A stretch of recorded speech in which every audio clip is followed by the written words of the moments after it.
Hey, Mike with No Problems Gaming here, and today's video will be doing an unboxing of the Elder Scrolls Betrayal of the Second Era board game, so let's get into it. Alright, so now that we've got the game out, let's jump in and see what's inside. Now, the Elder Scrolls Betrayal of the Second Era is somewhat of an RPG adventure game that combines dice building and a lengthy campaign. And so you'll be traveling through the Elder Scrolls universe, which is, again, based on the video game series. And you can tell it's a pretty beefy game if it's got a how to pack your box instruction manual here. So again, pretty crazy, but has some really cool artwork for sure. And again, there's plenty of maps to explore.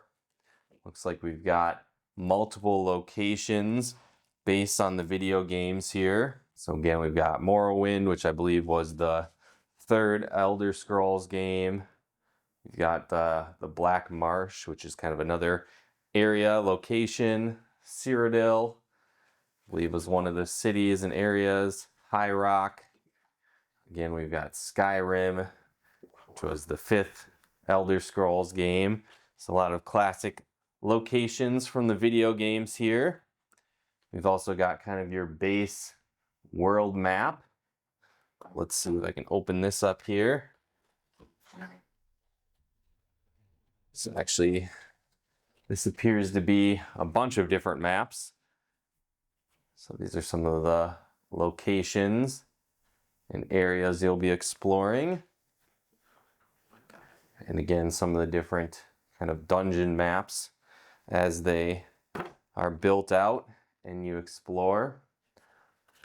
So some of these, you'll be kind of diving into lengthy dungeons that sort of expand as you explore, where the different caves will kind of match up and form the map as you go through the areas. So I'm excited to do some dungeon diving in this game. Again, really have that feel of exploration from the video games with this. Okay, let's keep going in. Got a tutorial guide. Again, pretty robust game in terms of components and the setup. And so you can see here, got kind of how the maps work and join with each other through the various scenarios. Kind of explains how the enemy turns work and combat. There's also kind of a lockpick element, which I thought was pretty cool. So that's another fun part of the game, picking locks for different treasures. And so they've brought that into the board game form. You've also got different types of treasure, kind of common and legendary ones, and then again has the different kind of character sheet boards that you'll build out over time as you level up your character, and then walking through the different phases of your quests here. Enemy skill reference sheet. So again, we've got your reference sheets here, kind of going through some quick ability references. Make sure you know these key terms and abilities. Have that easily accessible as you play. Some more protective stuff here. Got kind of another robust guide here. Again, this looks like to be all the different rules and how to play section. Again, pretty robust here, as you can see. Looks like breaking down some of the side quests, how the battles work. Again, lots to go into this game, but definitely watched a few of the quick how to play videos, and it seems pretty simple to grasp, but I'll definitely know more when I actually dive into the game and start playing. Again, we've got kind of the Skyrim missions, it looks like, the different cities that you'll visit, some of the different quests you'll encounter. Again, try and keep this spoiler free, but go through that quickly. We've got another book here, kind of the other different areas and locations, the towns you'll visit, how you can level up your characters while you're there and train different abilities, some of the different quests you'll go on in this area. So definitely seems like quite a lot of content to keep you busy for many, many sessions. Again, the game itself is for 1 to 4 players, so you can take on a solo campaign, exploring the world and the various quests, but you can team up with friends as well. And again, there's all kinds of different character classes you can play with, different options for how you level up your characters. So quite a robust campaign, to say the least. Again, a lot of areas here for each one of the different locations around the world. I feel like you probably stick to a few of the map areas for a full campaign, but again, I haven't played through everything yet. Nice. Again, great packing here, keep everything safe. It's got some cool chip bags here for your abilities and the different enemy types depending on their levels here, which is nice. Also got kind of your character boards, how they get tracking your stats throughout the game.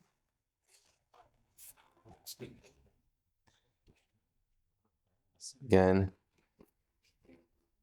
nice neoprene mats here to track everything. Again, you'll kind of stick your abilities and skills here and then kind of level them up with dice as you progress. And this bottom area is when you use your abilities, they'll go in this area and your character can get fatigued or worn out as you progress through the game. But I definitely like this setup here. It's almost like you can lock in your die throughout your campaign to kind of save your progress, which is cool. So again, looks like we've just got multiple backgrounds for characters that you might be playing as. So red, blue, green, yellow, whatever your character colors are that you choose.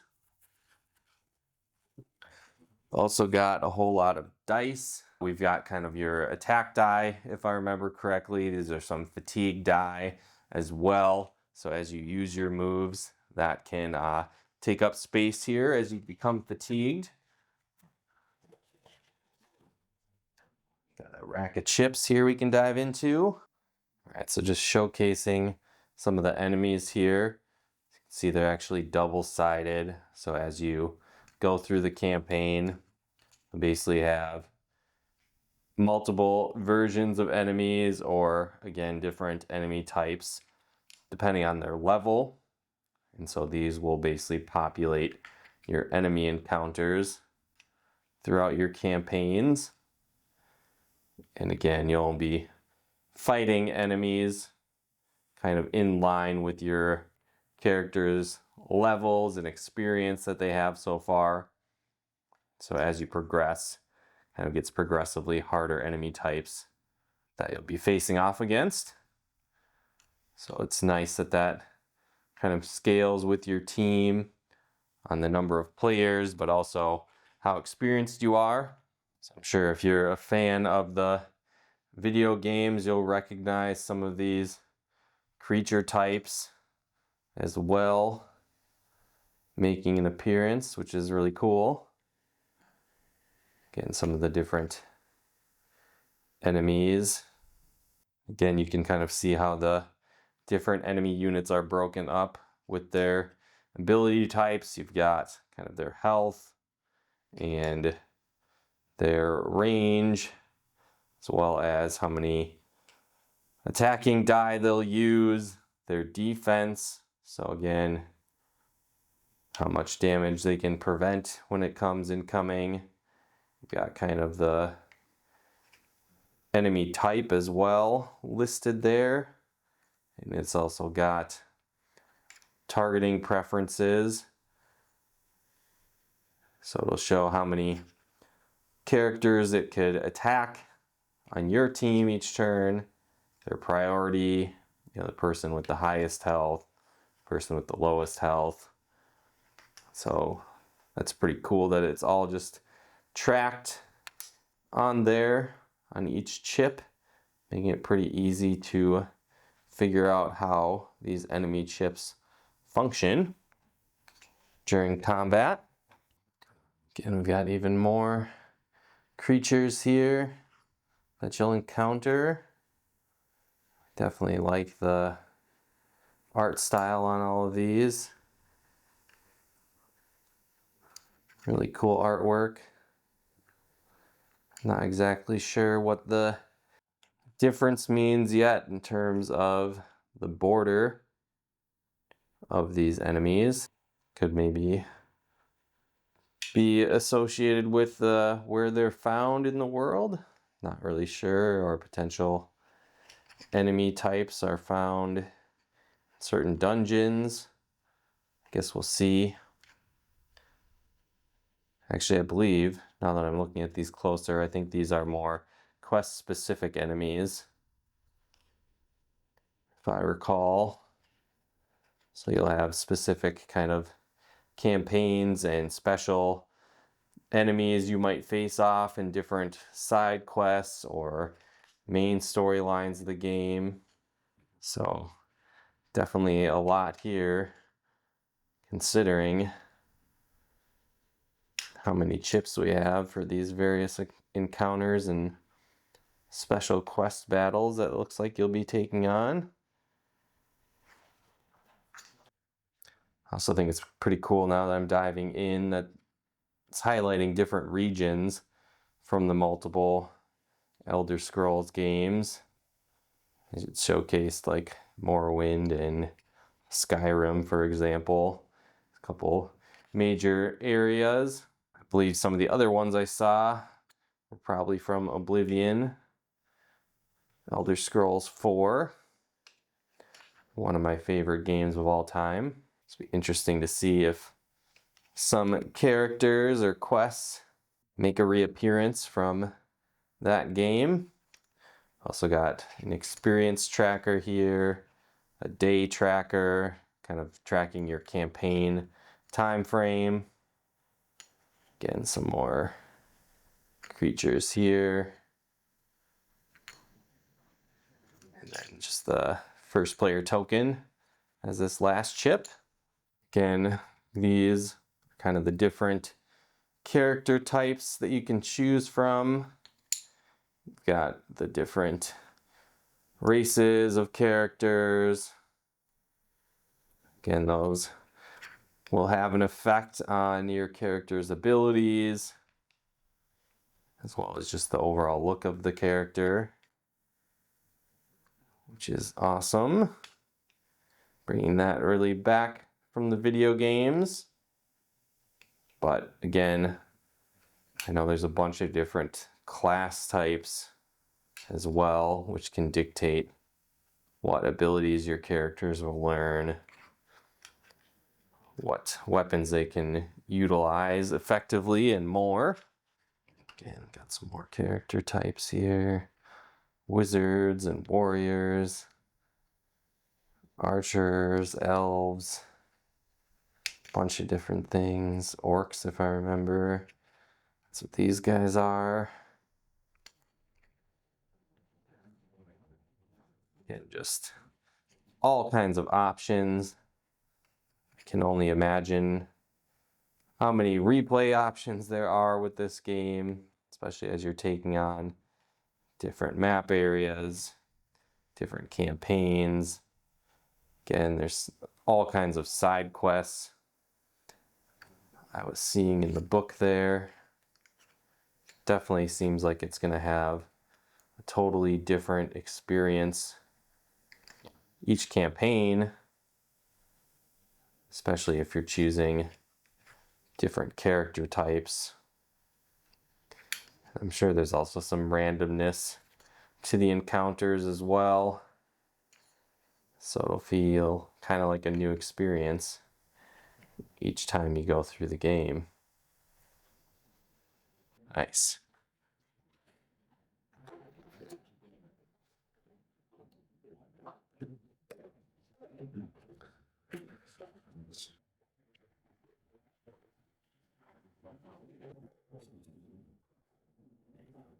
Again, this set, pretty simple. It's kind of your common treasure, rare treasure. So be using these on the map to collect those as you progress. Got another bunch of set of die. Again, these are representing the various abilities that your characters can learn. This one's just your health chips, so nothing really special here. Don't feel like I need to open that right now to see what's in there. Got little marker pieces to indicate where you're at on the tracker. This little guy here, kind of a dial holder for the day and experience that you'll be gaining. Just a card holder here for this. The various cards you'll be utilizing. Looks like we got some more fatigue dice here. Bunch more ability dice as well. Just awesome.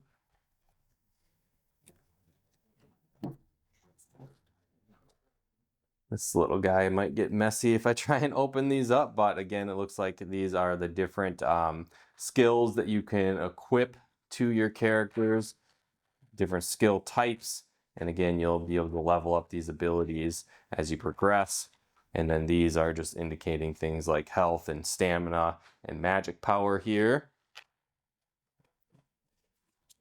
More sets of ability dice. We've also got some status effects here on the bottom. So again, just bringing even more of those RPG elements into the game. Let's dive into some of the cards. All right, these cards, remember correctly, are different side quests that you can take on as different options throughout the game. So clearly a ton of those. Here we've got the different class types and their abilities. Got kind of two different looks to them, so you can choose whichever one you prefer here.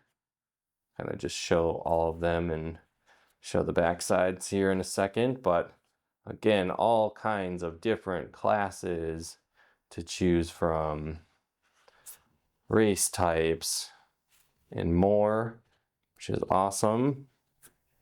Again, let's check out the other side here.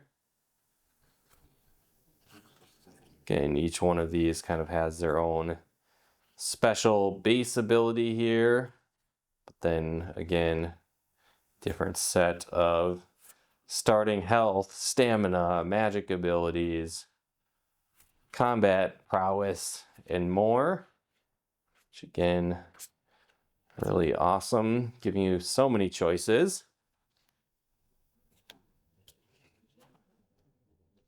And these ones here are the different class types for your character. So again, lots of options here to choose from, special abilities each one can use, and there's actually even boosted kind of power up once you've mastered that class. So there's some different tasks you'll need to complete to kind of level up your class to its master side, which is cool. Little campaign journal, tracking your various campaign notes.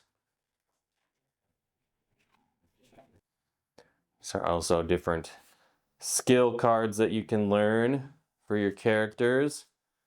So things like your speech skills, using destructive staff magic, two-handed weapons, general combat, using heavy armor, shadow abilities, restoring light, summoning, general combat skills, and much more.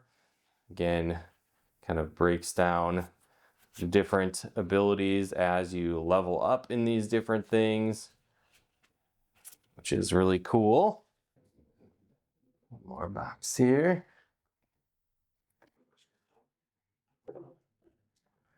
Got a bunch of different decks of cards in here.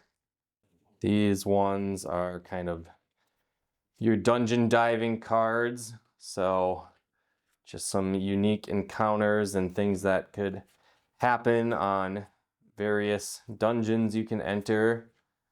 Again, some of them have various layouts, monster encounters that you'll see along the way.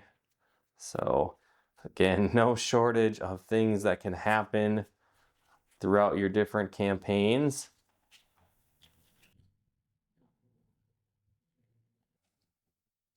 Our next decks here are item decks, some basic and kind of legendary items here. Again, I'll go through these quite quick, so you don't necessarily need to see everything that's coming your way, but all kinds of different items that you'll find throughout your campaign.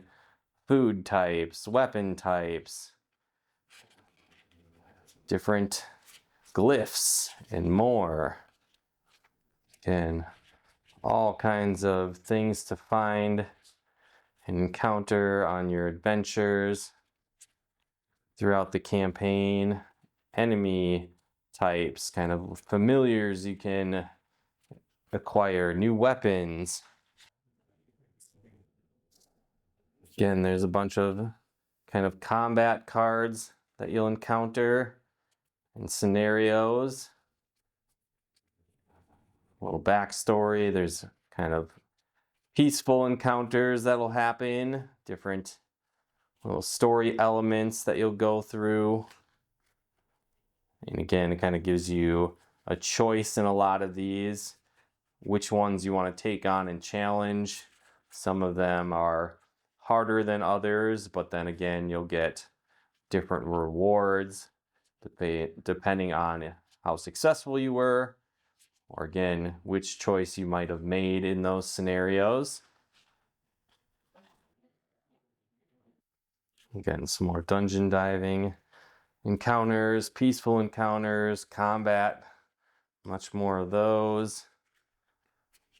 So again, it's hard to believe that one adventure or play session will be the same from one to the next with all this different content options.